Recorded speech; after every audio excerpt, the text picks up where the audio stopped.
Welcome all of you to the chemistry online classes. In today's class, we are going to discuss few more important bits of the topic regarding the crystal field theory. So, in our last class, we have discussed about how the crystal field splitting will going to be takes place in case of the octahedral complex, as you know. So, that today I want to explain little more. So, here these are the degenerate d orbitals of the metal. Okay, and when the ligand approaches, what happens? The degeneracy is lost due to the repulsion between the electrons of the ligand and the electrons present in the orbital of the metal. So, this is the non-degenerate d orbital, as you know. So, when it undergoes splitting, that is crystal field splitting will going to be takes place in case of the octahedral, and the ligand approaches along the axis. So, EZ level is increased or it is raised, while T2Z is less repelled, it is a downside. This is T2Z and this is EZ, as you know, and this is nothing but a delta, that is crystal field splitting energy in case of the octahedral complex. Clear? Suppose if we have D1, D2, D3, so next we will talk about the arrangement of the electrons in the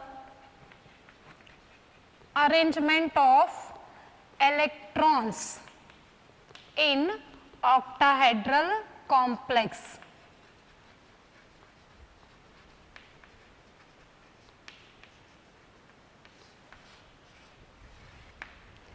Okay, suppose D1, D2, D3, it means if one electron is present in d orbital, if two electrons are present in d orbital, if three electrons are present in d orbital, during that time how they will occupy here? See here, the possibility I will show you. Suppose this is the T2Z like this, and this is the EZ,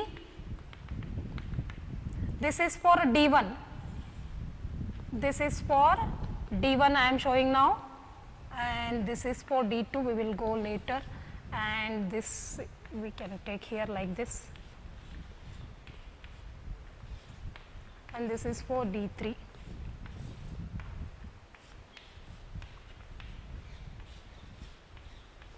Okay, this is splitted already, crystal field splitting. This is the delta O, that is octahedral. Okay, and now it is the D1 means only one electron is present. Okay, here that one electron will be occupy the, that is T2Z, and D2, it means here it is 2 electrons. D3, so it will be a 3 electrons here like this. According to the Hund's rule, first there is a single occupy, that is single electron will going to occupy each orbital. Okay, and this is how the electron will going to occupy the orbitals when those are present 1, 2, 3. Suppose a D4 configuration is there. Suppose a D4 configuration is there, during that time there are two possibilities. There are two possibilities are present. Those two possibilities depends upon the delta naught and P. Here it is a crystal field splitting energy of octahedral, while P is the pairing energy. Okay, so which are those two possibility in case of D4, that I will show you here. And suppose the D4 is there, see here,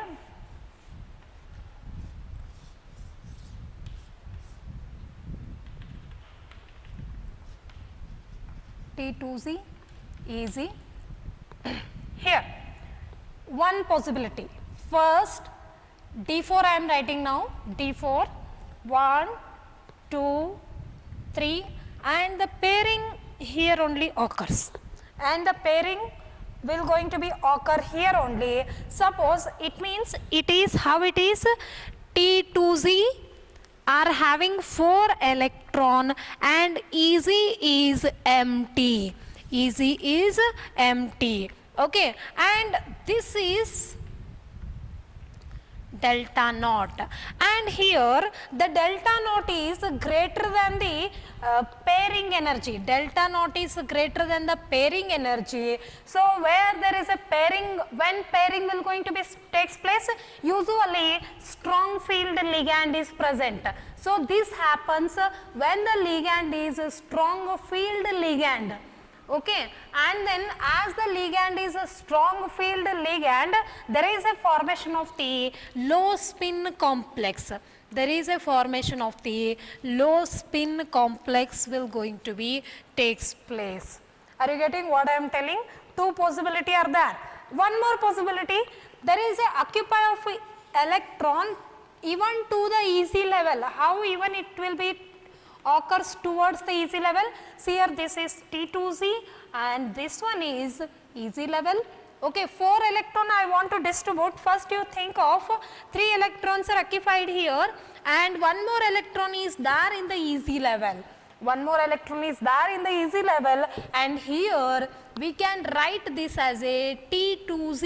How many electrons? 3 electrons, and in the easy level there is a 1 electron is present. There is a 1 electron is present in case of the easy.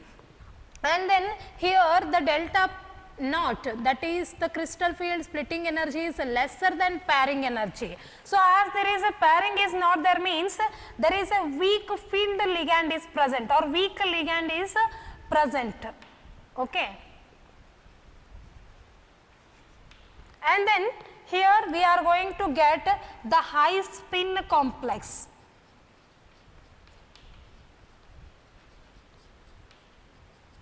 Here we are going to get the high spin complex. See here, first of all we are discussing about the crystal field splitting in case of octahedral. First there will be a d orbitals. First there will be a degenerated d orbitals. When the ligand starts to approach the central metal atom, there is a repulsion occurs between the electrons of the metal, that is this metal orbital, and the electrons of the ligand. So the degeneracy is lost, and these are the non-degenerated d orbitals, and these will going to be splitting. There is a splitting of these orbitals will going to be takes place. So in case of octahedral, the ligand approaches along the axis, along the orbitals which are whose lobes are along the axis. So easy level is raised while T2Z is downside, and this is nothing but crystal field splitting energy that is indicated by delta. This not indicates it is a octahedral complex. Clear?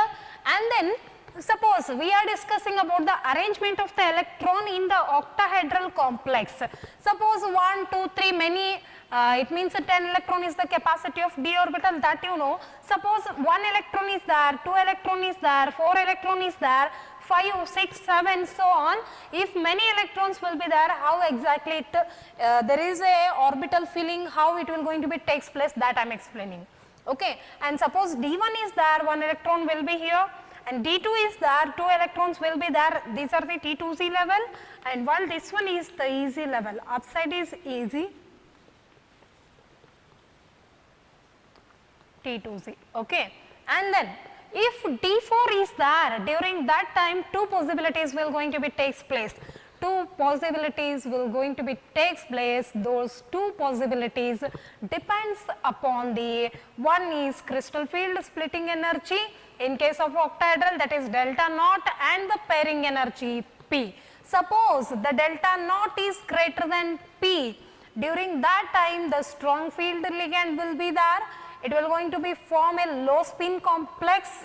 See here, 2 possibility, 4 electrons I want to distribute. I have the 2 possibility. All 4 electron I should distribute here in case of T2Z, or I can distribute 3 electrons in the T2Z and 1 electron in the EZ.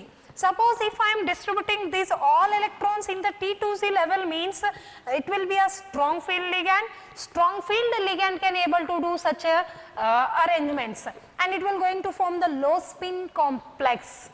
Okay, and the strong field ligand is there, means this crystal field stabilization energy is more. This crystal field stabilization energy, that's why delta naught is greater. Okay, stronger the ligand, greater will be the crystal field splitting energy. I hope so you are getting. Similarly, D5, D6, we are going to get the strong field ligand, and such type of the arrangement will be there when we move above. It means when we move front like D5, D6 like that. And then suppose there is one more possibility, suppose 3 electrons are arranged in case of T2Z orbital and 1 electron is arranged in the easy level. During that time, this crystal field splitting energy is lesser than pairing energy. So, when it is lesser, it indicates there is a presence of the weak field ligand, and then it will going to form the high spin complex. I hope so it is clear for you. Okay. So, then one question arises, how we can able to identify whether the given ligand is a strong field ligand or weak field ligand. That is why there is a series, that is what we call as spectrochemical series. The spectrochemical series, it is a series where the ligands are arranged in the increasing order of their strength. Okay. See here, iodine is the weak field ligand, very weak field ligand, while the carbonyl is the strong field ligand. It is in the increasing order, I minus iodido, not iodine, iodido, and then bromido, like that the arrangement of series. This series is known as spectrochemical series. What is spectrochemical series? The series where the ligands are arranged in the increasing order of their strengths. Okay. And then this is the weak field ligand, and it is more stronger, so on. So, in this case iodido is the weakest or weak field ligand, while CO is the strong field ligand. If strong field ligand is there, means pairing will going to be takes place, low spin complex will going to be formed, and the crystal field splitting energy will be more or larger, we can able to say. So, this is how we can give an idea about the spectrochemical series. So, see here in our last video I have given one of the complex as a homework where you need to find out the magnetic properties. So, one of the complex, I hope so, like this only it is there, CO, C2O4 2 times or something is there. Okay. And this I think -2 or -3 is there. This is a diamagnetic. So, here even though C2O4, that is oxalate, is the weak ligand, how it came diamagnetic? See here, look at the series. In this series, C2O4 is not weaker as compared with the iodine. It is moderate. It can cause the chelating effect. That is why for some extent it can even helps for the pairing also. So, this complex is a diamagnetic, which is explained on the basis of this one. Clear? So, this is the importance of the spectrochemical series, by which we can able to identify whether the ligand is strong field ligand or weak field ligand. And then now whatever we have discussed, that is about the crystal field splitting in case of the octahedral. Now we are talking about the crystal field splitting in case of tetrahedral complex. Exactly, it is a reverse of the octahedral, where here we are getting easy upside and T2Z downside, but in case of the tetrahedral, the ligand approaches in between the axes, so where the in between axis orbitals are present, T2Z level. In case of T2Z orbital, the orbitals are present, that is the lobes are present in between the axes. So, how it takes place? This is the, and one more thing I want to tell you, in some books instead of giving the diagram in this way, they are going to represent like this. It means 1, 2, 3, 4, 5 d orbitals, which are those 5 degenerated d orbitals of the metal ion. So, when the ligand approaches this, non-degenerated d orbitals are present, 5 are there, and it will going to be splitting. There is a splitting will going to be takes place. How the splitting will be occur? There will be a T2Z level will be upside, while EZ level is downside, and this is nothing but delta T, that is the crystal field splitting energy in case of the tetrahedral. And now the value of this one is 2 by 5 here up to here to T2 level to easy, sorry, this level 2 by 5 delta T, here it is 3 by 5 delta T. So, here what happens, the d orbital splitting is inverted as compared inverted, and even the crystal field splitting energy is less as compared with the octahedral, So, delta T is lesser than delta naught. It is shown that delta T is equals to 4 by 9 delta naught. So, the CFSE, usually the crystal field splitting energy in case of tetrahedral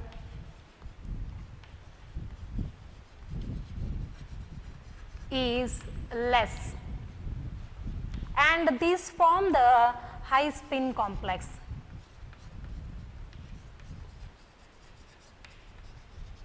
These form the high spin complex. Here even you can take the d orbitals in this way also. In some books they are going to give like this also, don't worry, don't get confused. And even octahedral is represented in this way, same 1 2 3 4 5, and these undergo non-degenerate 5, and here it will be a 2 easy and 1 2 3, this is T2Z and this is EZ, this is a non-degenerate or average spherical crystal field, that term is written.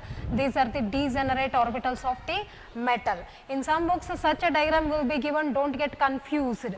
Okay. And then here what I said, in case of the tetrahedral, the splitting of the d orbital is inverted and smaller, and it is smaller as compared with the octahedral. It is observed that delta T is equals to 4 by 9 delta naught, and the CFSE in case of tetrahedral is less, and these will going to form the high spin complexes. And these values are 2 by 5 delta T, here up to this it is 3 by 5 delta T, we can able to say. So, one important point is here, in case of tetrahedral complex, you should not use the term G here, you should not. In case of octahedral you can use, in case of octahedral you can use T2Z and EZ. But in case of tetrahedral, we are not using the term as a G, so you can use instead of Z, you can use T2 and E. You should not use a G in case of the tetrahedral complex. Okay. So, let me explain you once again whatever the concept I have explained here. First, in case of octahedral, the 6 ligands are approaching. So, during that time what happens, the splitting will going to be takes place, and EZ level will be the upside and T2Z will be the downside. If 1, 2, 3 electrons are there, no problem, directly they will go for the T2Z level. If D4, D5 so on is there is a possibility will going to be takes place. This possibility depends upon delta T naught and P. And then here suppose two possibility, all the electrons can go for the T2Z or it can even go for the EZ. Suppose if the 4 electrons are distributed in case of T2Z, there is a formation of the low spin complex and there will be a presence of the strong field ligand.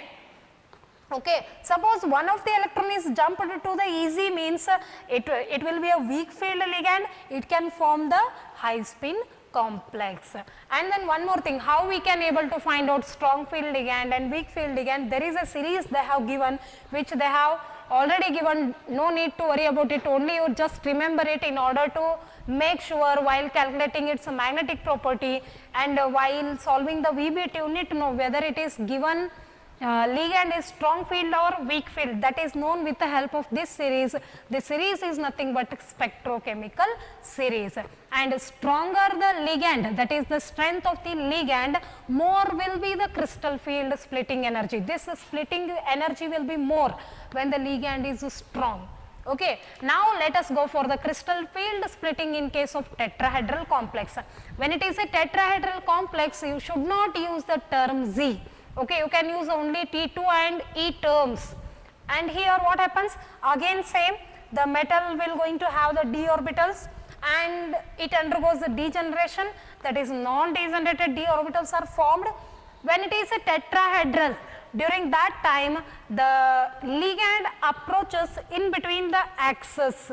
In between the axis of tetrahedral, you should use the T2 and E terms. Here also the ligand approaches in between the axis, so the T2 will be upside, that is raised, and here E will be downside, and this splitting is known as crystal field splitting, that is why delta, and it is in case of tetrahedral, so it is indicated with the T. And here the value out of 2, here we can say in the 5, how this value came, 2 by 5 means totally how many d orbitals are there? 5. In the 2, 3 are distributed here, so 2 you can write. Okay, this value up to this only in between T2 and this middle is 2 by 5 delta T, and this one is 3 by 5 delta T. And in case of the tetrahedral, the splitting, the d orbital splitting is inverted and small as compared with the octahedral. So it is shown that delta T is equals to 4 by 9 delta naught. Okay. And here in case of tetrahedral, the CFSE, that is crystal field splitting energy, is less, and they will going to form the high spin complex. This is how we can explain about the crystal field theory, and in our next class we will discuss about the color of the coordination compounds. Until that, keep watching the video along with making the note of all this. Thank you.